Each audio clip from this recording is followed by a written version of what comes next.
I knew something was wrong the moment I opened my eyes. Thanksgiving in the Winslow house was never quiet. Lorraine always blasted music early. Douglas turned the TV up so loud the neighbors could hear it. Bryce banged on the bathroom door. And Jessa always screamed about missing some outfit. But this morning, what woke me wasn't noise. It was a silence so strange it felt eerie. California sunlight streamed into the room. So beautiful. It made me feel hollow. No turkey smell, no chopping sounds. No Macy's parade on TV. Not a single sign of family. My heart pounded as my feet touched the wooden floor, cold as if someone had drained all the warmth from the house. Bryce's room empty. Jessa's room sheet smooth. Not a single wrinkle. Hallway new coats. No shoes. No voices. Down in the kitchen, everything was unusually clean. Like a staged model home, instead of the place I'd lived for 6 years. No food is being prepared. No shopping bags. No life. Only my coffee mug from last night. I called out loudly. Mom, Dad. No answer. No footsteps.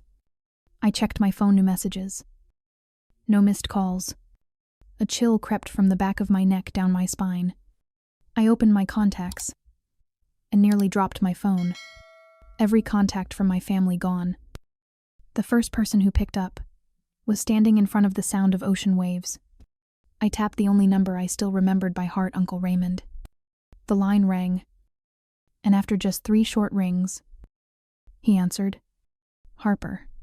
His voice sounded almost confused. I put the call on speaker and walked through the dining room. Still dark because the curtains were drawn. California sunlight tried to slip through but was blocked by the cold.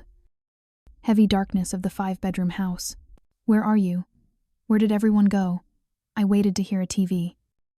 Relatives laughing. Or the familiar rhythm of chopping on a holiday morning. Instead, waves. Real waves. Gentle. Close. Constant, like he was standing right next to a beach. I froze. Are you in Santa Cruz? I asked slowly. Someone laughed softly behind him. Then a short burst of Latin music, the kind you only hear at resorts or tourist area lounges. Raymond cleared his throat. Harper, this is... My stomach tightened. Uncle. I spoke slowly, pressing each word. Where's the whole family? A pause. A silence so long I could hear the wind whipping across his microphone. Then he said, Cancún. I heard my own heartbeat change rhythm. Everyone I asked. Even though the answer was already as clear as the sunlight cutting across the window frame. Yes. Lorraine. Douglas. Bryce. Jessa. The whole family left last night. A red-eye flight. Anniversary trip. And... But he didn't finish. A woman's voice came sharply from right behind him. Unmistakable. Are you seriously talking to her? I thought we agreed to just leave her home.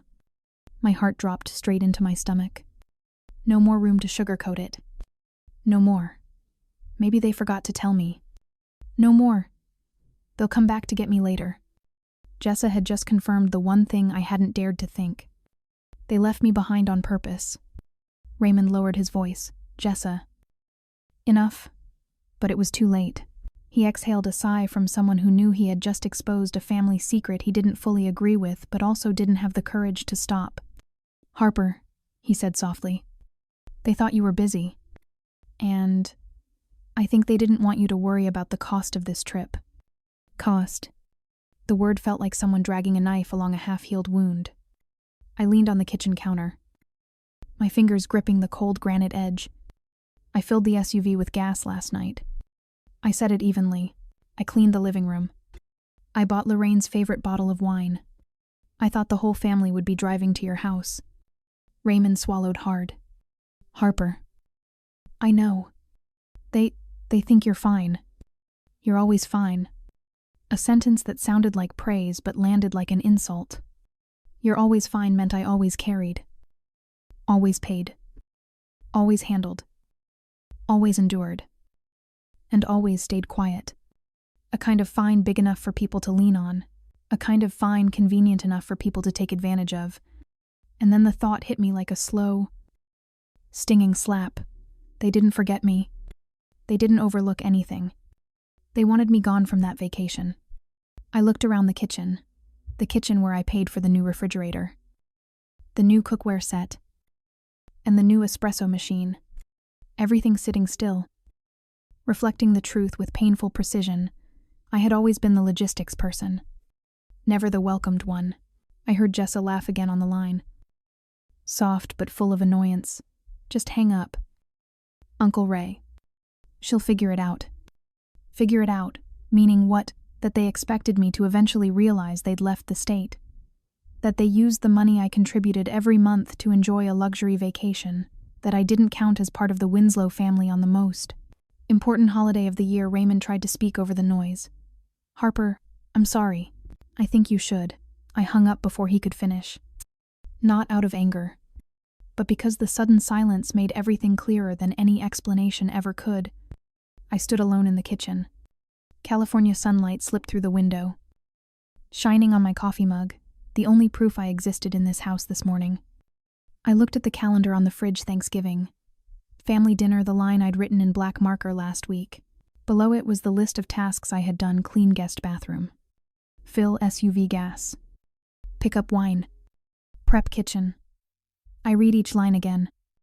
Every line felt like another pair of scissors cutting the last threads between me and the Winslow family. If they planned to leave me behind, what else had they been doing behind my back all these years? 6 years did not disappear. They stood upright and looked straight at me. I sat down on the kitchen chair, the cool wooden surface pressing against my skin, like a reminder that this morning was not like any other morning. No voices, no warmth, no sign of family. And in that absolute emptiness, the past 6 years began returning to me, not as fond memories, but as pages of a file being blown open on the tile floor, revealing lines I had deliberately avoided reading. I exhaled, resting my elbows on the counter. California sunlight cut through the curtain, creating thin streaks like knife marks. I realized I had been living inside those knife marks for 6 years. I remembered clearly when I was 18, just finishing my community program and returning home. Douglas, my father, had his salary temporarily reduced. Lorraine told me, Harper, just a few months. Once your dad gets back on his feet, everything will be normal again. My love for the family made me agree immediately. I worked part-time at a medical office, and most of that paycheck went toward the mortgage to help them get through the difficult phase. I did not call that sacrifice. I called that family, but it turned out to be the first step into a life of being drained dry. I started paying $2,000 every month. Lorraine called it a little help. Douglas called it a family advance. Bryce, then 24 years old, moved back home after his startup failed because the market wasn't ready, living off a house that I paid for at more than 70%. Every time I gently asked, is Bryce planning to find a job again, the answer was always, Harper, don't pressure your brother. He's going through a hard time. I was going through a hard time too. But no one asked about me. Jessa had just started private school then. Lorraine said, you earn enough. Harper, help your little sister a bit. And so I paid her tuition as well. No one called that a burden. But I started feeling my heart skip a beat every time I opened my bank account. Things in the house kept breaking. And every time something broke, Harper Winslow paid. I paid for the roof after a heavy windstorm. I paid for the burst water pipe. I paid for the new router. Then the mesh router.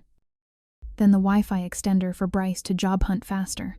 I paid for the smart refrigerator, which Lorraine bragged to her friends about. Douglas bought it for our anniversary, even though the invoice sat untouched in my email. I paid for the new washer and dryer after Jessa complained the old one looked like something from a correctional camp. I paid for the 80-inch TV, the soundbar system, and the $900 espresso machine Bryce and Jessa used every morning as if it had fallen from the sky.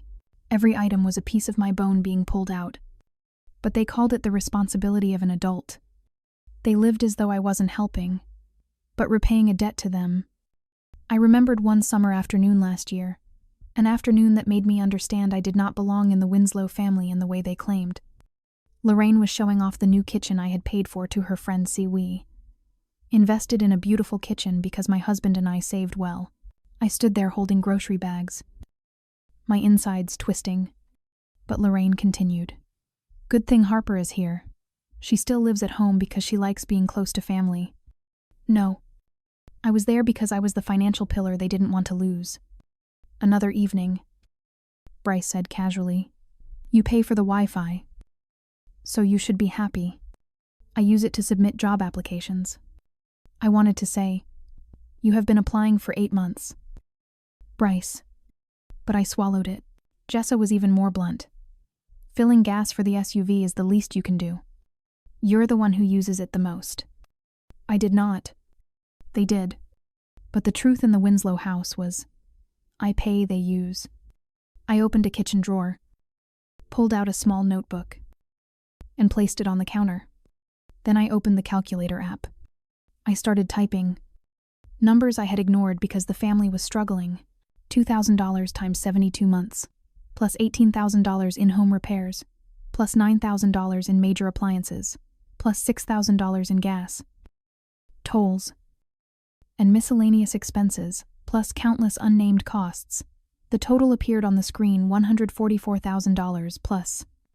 I stared at that number like staring at a graveyard I had buried myself in. I remembered the days I had to say no to buying a new pair of shoes. No to a Tahoe trip with friends. And no to replacing my ancient laptop because I needed to prioritize the house. The house. No. It had never been my house. It was a project for which I was the official sponsor. No interest. No gratitude. I inhaled slowly. A faint metallic smell from the warm screen rose into the air. For the first time in 6 years, I saw my own role clearly in this story. I was not the responsible child. I was the source of money they called on when needed. I looked around the kitchen. The refrigerator I bought. The espresso machine I bought.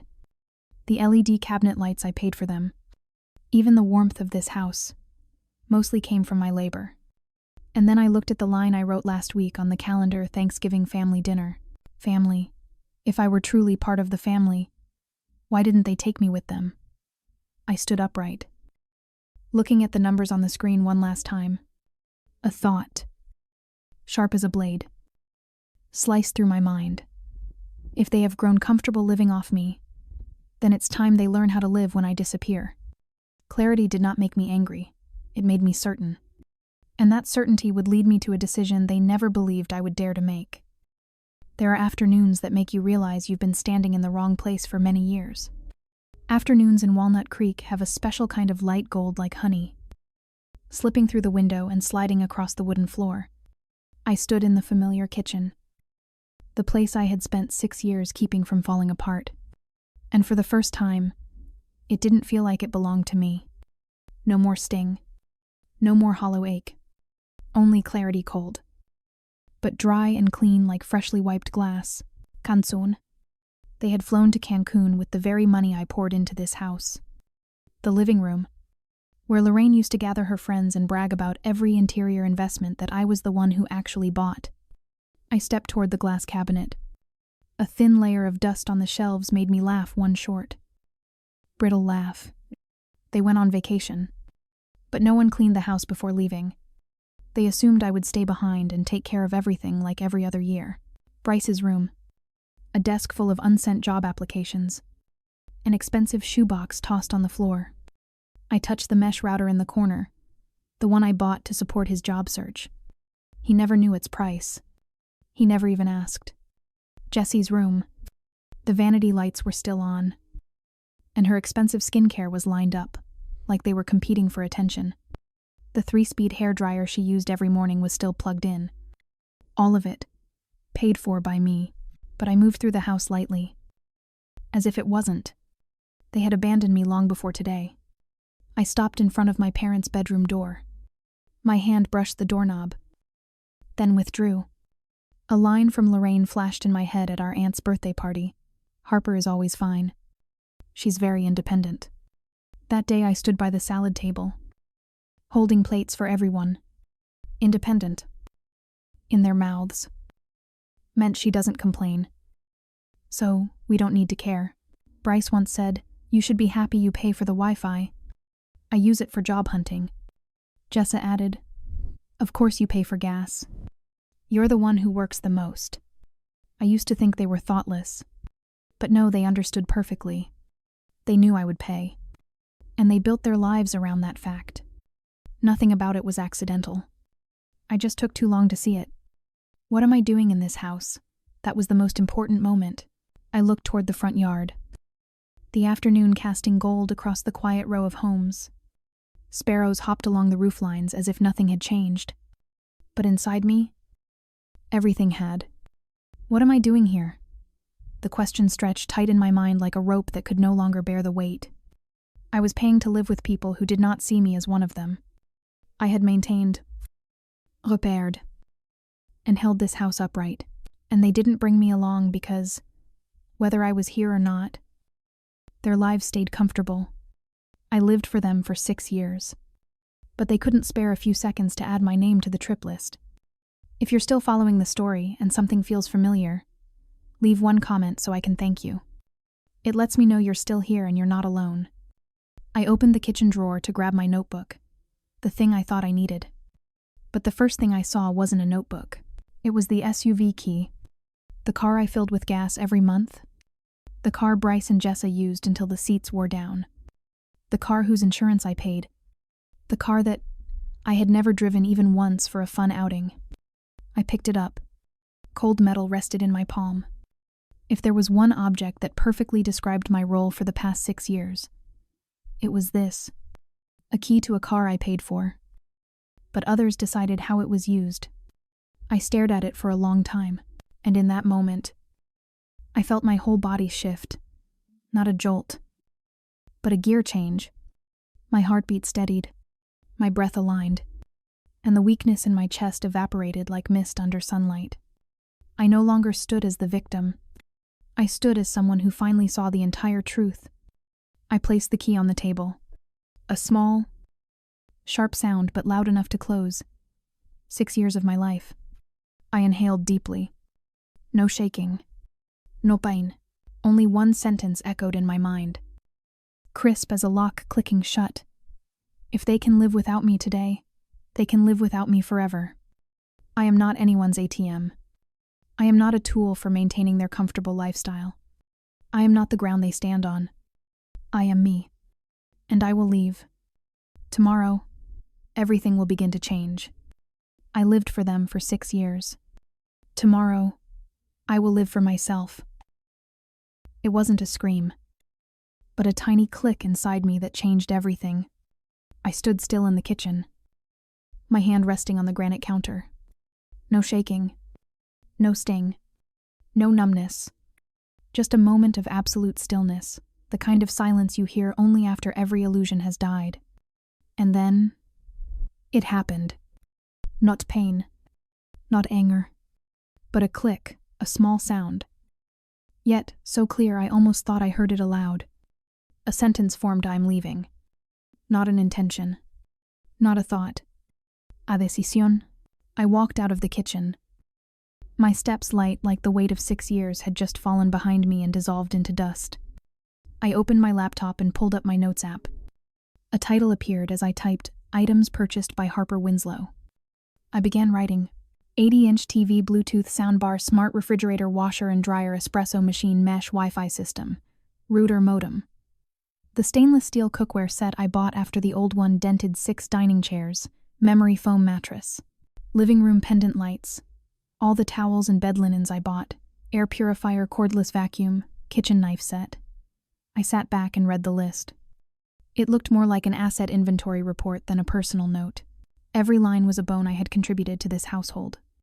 Every item purchased by Harper Winslow for the Winslow family to enjoy. But today, that list didn't make me sad. It made me sharper. I moved the cursor to the bottom and added one more line. Everything comes with me. I typed moving services California holiday into Google. Most were closed because of the holiday, except one Golden State emergency relocation, premium holiday service, tripled rates, No cancellations, I called. 3 rings. Golden State relocation. This is Mateo. I didn't hesitate. Tomorrow morning. Large truck. Full service removal. Ma'am. Holiday rates are, I said tomorrow morning. I cut him off. Does 8 a.m. work? Mateo paused for half a second. Then answered 8 a.m. Confirmed. I hung up. No apology. No explanation. The steadiness in my voice didn't need practice. It rose naturally. Like the part of me that had slept for 6 years, finally woke up.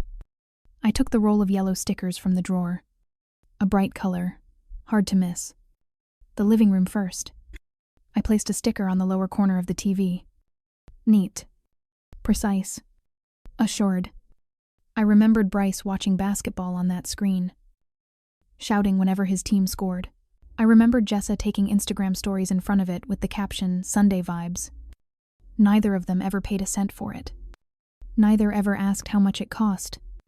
I placed the second sticker on the soundbar cable. The third is on the floor lamp. In the kitchen, I stuck one on the espresso machine. I remembered Jessa saying, "This machine grinds a bit loud. You should call someone to fix it." No, thank you. No, did you buy this? Just demands. As if it were her natural right, the next sticker went on the refrigerator. I smiled, remembering Lorraine boasting Douglas got it for me for our anniversary. Douglas had never paid even 1 month of the mortgage, let alone bought a 4-door refrigerator. I continued room by room, item by item. Each sticker was another pair of scissors cutting the final threads between me and this family. I opened the storage closet under the stairs. A neat black document box sat inside, the edges slightly worn from being opened. So many times over 6 years. I lifted the lid. The ceiling light glinted off the pristine papers, every receipt I had kept. I never understood why I held on to them so carefully. But today, I did. The rational part of me had been preparing for this all along. TV purchase receipt. Refrigerator invoice. Plumbing repair invoice. Bank statements showing mortgage payments. Washer and dryer receipts. Soundbar warranty email. I organized them in order. The rustle of paper sounded like confirmation. I wasn't crazy. I wasn't overreacting. I had been used coldly. Thoroughly. Systematically. I opened my camera. I filmed every corner of every wall. Every table edge. Every furniture placement. Living room. Condition good. Refrigerator. No scratches. Front room. No damage. My voice was calm and steady like a crime scene investigator. I zoomed in on outlets. Old joints. And hidden corners. A level of detail I never knew I had. But when you take back your life, you surprise yourself with what you can do. When I finished, I stepped to the front door. Night had fallen. Streetlights reflected off the glass, casting a faint silhouette of me. I placed my hand on the doorknob, looked out across the yard, listened to the wind moving through the trees.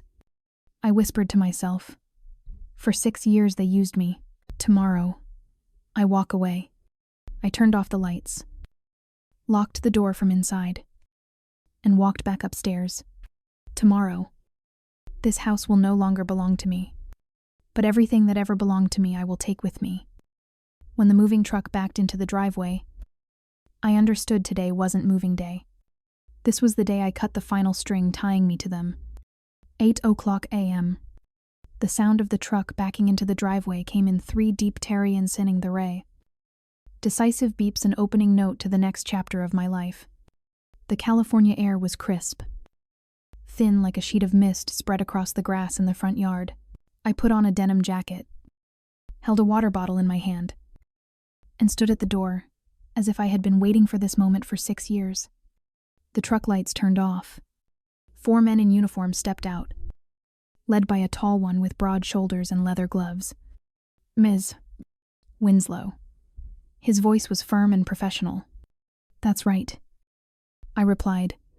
"Come in." I opened the door and tilted my head. offering no explanations. When they stepped into the living room, I said clearly, every word sharp, everything with the yellow sticker goes. Nothing else. Elijah, the foreman, nodded quickly. Understood. No one asked why there were so many yellow stickers. No one asked why such a big house was so silent on a holiday. They just worked. That professionalism made me feel gratitude in a strange way. The 80-inch TV, the one I bought with last year's bonus, was the first to come down. 2 men lifted it, securing each corner, while Elijah carefully removed the cables and placed them into a small zip bag. They wrapped the TV in thick, moving blankets, sealing it with tape, each steady rip sounding like a snake shedding its skin. Elijah glanced at me. Nice condition. Looks almost new. I took good care of it, I answered, offering no more explanation. The soundbar, floor lamp, air purifier, they were all carried out to the driveway one by one. I stepped out onto the porch, watching them lined up neatly, feeling as if pieces of my life were finally standing upright, no longer sitting in that house. Used carelessly, unappreciated, they were now on their way back to where they belonged with me. The kitchen was the battlefield of the past 6 years. The espresso machine, the one Bryce and Jessa used every morning yet never bought a single bag of coffee for, was placed gently into its own box, wrapped in 2 layers of foam. I remembered Jessa once saying, "You should get this machine adjusted. It grinds too loud." I didn't respond. Today, the only noise in the kitchen was the sound of my belongings, leaving it, when they pulled the smart refrigerator out of its spot. A large empty space appeared, the wooden base slightly moldy from years of moisture. That was the result of Lorraine letting ice melt onto the floor and never wiping it. The stainless steel cookware set I bought after the old set was badly dented went into a large box. The kitchen knife set mocked by Jessa for not being aesthetic rested safely inside a foam casing. No sadness. No regret. The laundry room glowed under the lights. The washer and dryer, the pair I bought after Bryce broke the old ones by overloading them, had already been unplugged. Carry this gently. Please. I bought it last year. Yes. Ma'am. As they lifted the washer, a light ting rang out, metal touching metal. I walked to the end of the hallway and stopped in front of the Wi-Fi mesh node on the wall. The device Bryce depended on for job hunting. I pulled it off with 2 fingers. 1 node. Then the second. Then the third. Each node leaving its socket felt like another wrong connection between me and this family being pulled out of my chest. 3 hours passed. The house gradually emptied, like a stage after a play where the actors had walked away without saying thank you. Where the TV once stood, only a pale rectangular outline of dust remained. The dining table was missing 3 chairs. The kitchen counters were bare. The floors echoed with cold quiet. I stood in the center of the living room, once the heart of their family life, and felt one thing: this house had never been mine. But this emptiness was my freedom. Elijah walked up, glanced at his checklist, and said, "We're loading the last few items now." "Thank you," I replied. A soft thud sounded as they sealed the final box. I looked at everything that belonged to me stacked neatly inside the truck, finally separated from the years I had been exploited. A quiet peace settled over me like morning fog, lifting. When everything was done, Elijah appeared at the front door. "We're ready to go." "Ms. Winslow," I nodded, locked the door from the inside, then opened it one last time to step out. As I walked down the porch steps, I saw an envelope sticking out of the mailbox. The new electric bill. The name on the bill, Douglas Winslow. I picked it up, smoothed the edge of the paper. A thin smile appeared on my lips, the smile of someone who finally sees her own path with sharp clarity. I exhaled softly.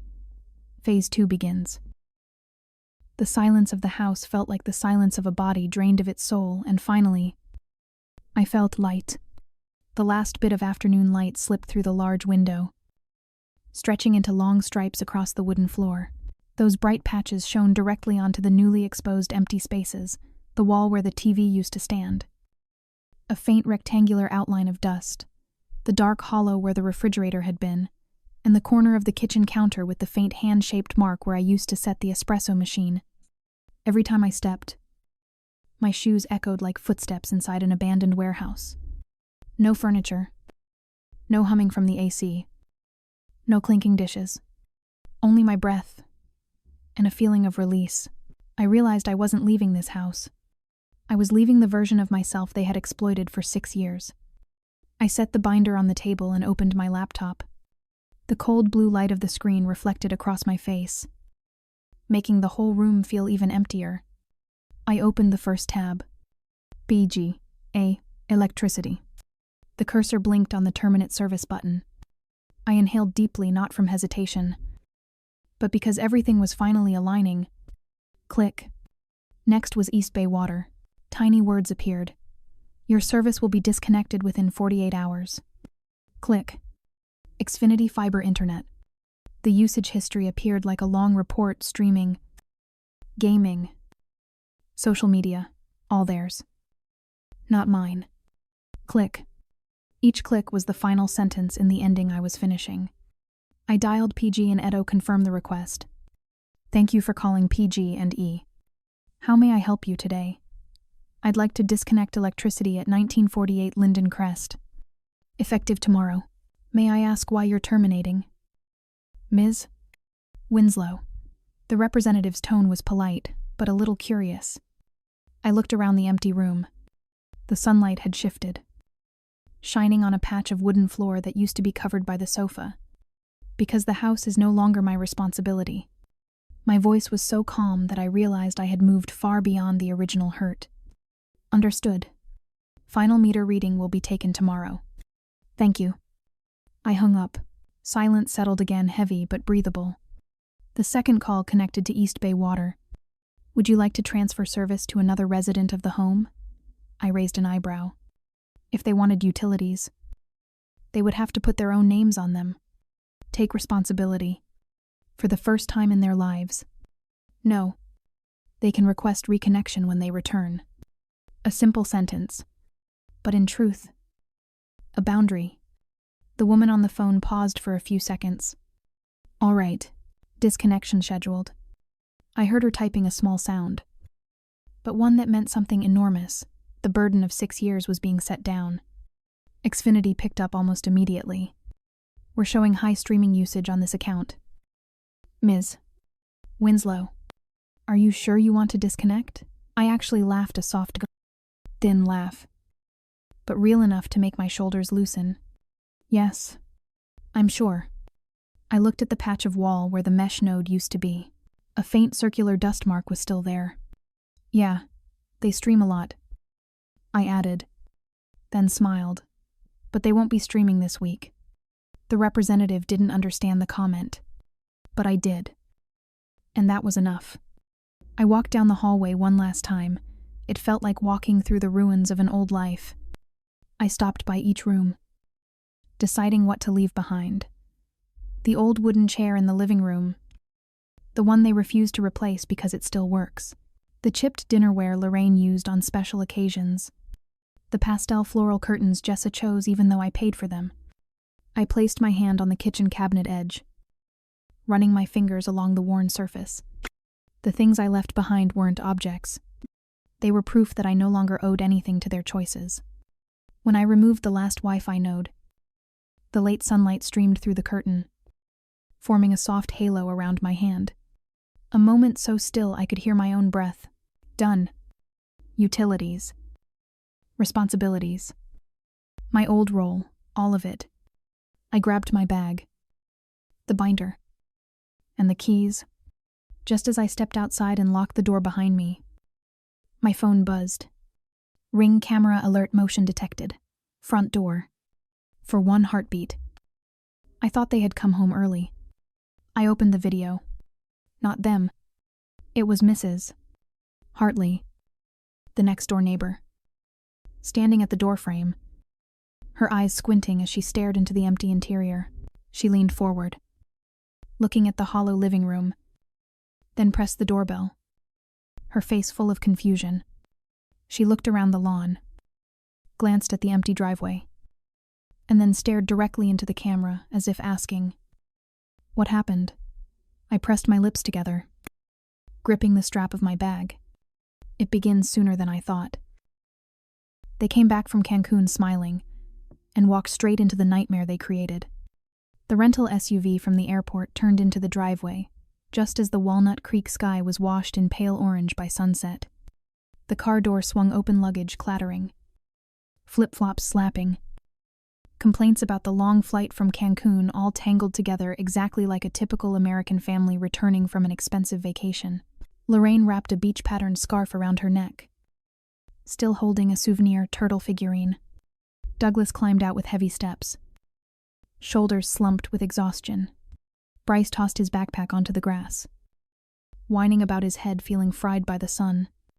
Jessa dragged her neon-pink suitcase, sun-tanned face tilted just enough to stay camera-ready. They were all cheerful until Douglas slid the key into the front door. The door opened. A deep, swallowing darkness. "Why is it so dark?" Jessa snapped irritably. Bryce hit the light switch beside the door. Click. Nothing happened. "Douglas, you forgot to pay the electric bill again?" Lorraine nagged, her voice sharp. Douglas frowned. "No. I paid it before we left." Jessa turned on her phone's flashlight. The beam swept across the living room and landed on a wide, blank, icy white space. "Mom," Bryce whispered. The wavering light hit the empty wall where the TV used to be. "Where's the TV?" Jessa swung the light to the left. "Where's the soundbar?" Douglas walked deeper into the living room. The entire room was gutted. Lorraine clutched her mouth, choking out a strangled gasp. "Oh my God, everything's gone." Bryce sprinted upstairs. His flashlight flickered across the dark staircase. "All the Wi-Fi nodes are gone." His voice echoed down. "No internet. Seriously." Lorraine rushed into the kitchen. "Douglas, the fridge is gone." Douglas opened the pantry, only stale cereal, and a limp bag of chips remained. Jessa began crying the moment she realized the espresso machine was missing. Harper bought it. Harper maintained it. Harper made coffee for everyone. Yet they had convinced themselves it belonged to the family. "Call 911, Bryce screamed. "This is a burglary." Douglas scanned the room mover's footprints, faintly visible under the beam of the flashlight. But he didn't notice. He only saw the emptiness. And the emptiness drove him mad. 2 officers arrived in 8 minutes. Their flashlights sliced across the empty living room, reflecting off pale paint. Officer number 1 asked any sign of forced entry. Douglas swallowed. "No, but our belongings were stolen while we were gone." Officer number 2 looked around, frowning. "There are no signs of tampering. Who else has access to the house?" The whole family exchanged looks. Then Bryce said the 2 words that froze the air. "Harper does." Lorraine burst into tears. She wouldn't do something this cruel. Right, her voice trembled. But deep in her eyes was a fear she didn't want to name. Douglas cut in, grumbling. "She's been acting strange for months." "She did this." The officer asked the crucial question. "Do you have proof these items belong to you?" Silence. None of them did. No warranties. No receipts. Because Harper had kept all of them. Officer number 1 spoke gently, but his words were as sharp as a blade. "This looks more like a civil dispute than a burglary." Douglas flushed red. "Are you saying this is our fault?" "We're saying..." The officer replied. "This is not a criminal break-in." The entire family stood frozen. Meanwhile, miles away, Harper stood by the window of her new apartment, coffee cup in hand. City lights glowed against the frames of her glasses. Her phone buzzed. Ring camera. Live view activated.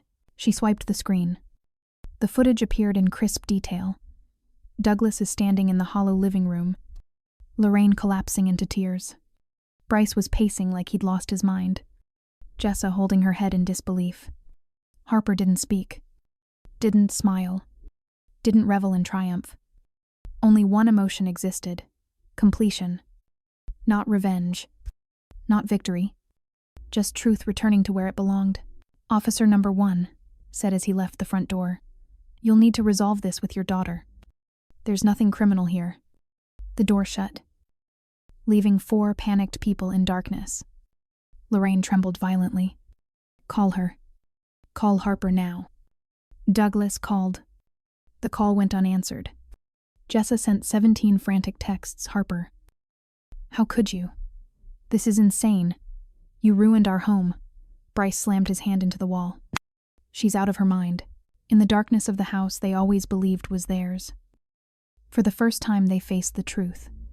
They needed Harper more than Harper ever needed them. Douglas grabbed the messy stack of mail from the mailbox. A white envelope slipped out and fell to the ground. He picked it up. A USPS mail forwarding confirmation. Name Harper Winslow. The new address slightly blurred, but still readable, North Main District. Apartment number 3, XX. Lorraine shrieked. "We're going there." Tonight, Douglas clenched the envelope. Eyes blazing. "She can't just take everything and walk away."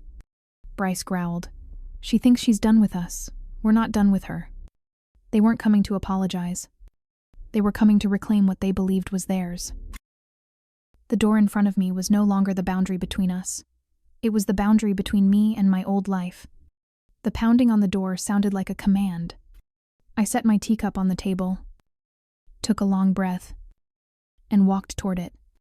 When the door swung open, Douglas, Lorraine, Bryce, and Jessa stood crowded together in the hallway of the apartment building. The hallway lights reflected off the streaks of sunburn still on their skin from Cancún. Lorraine looked like she might collapse. Douglas's face was red with anger. Bryce stood with his arms crossed, trying to look tough.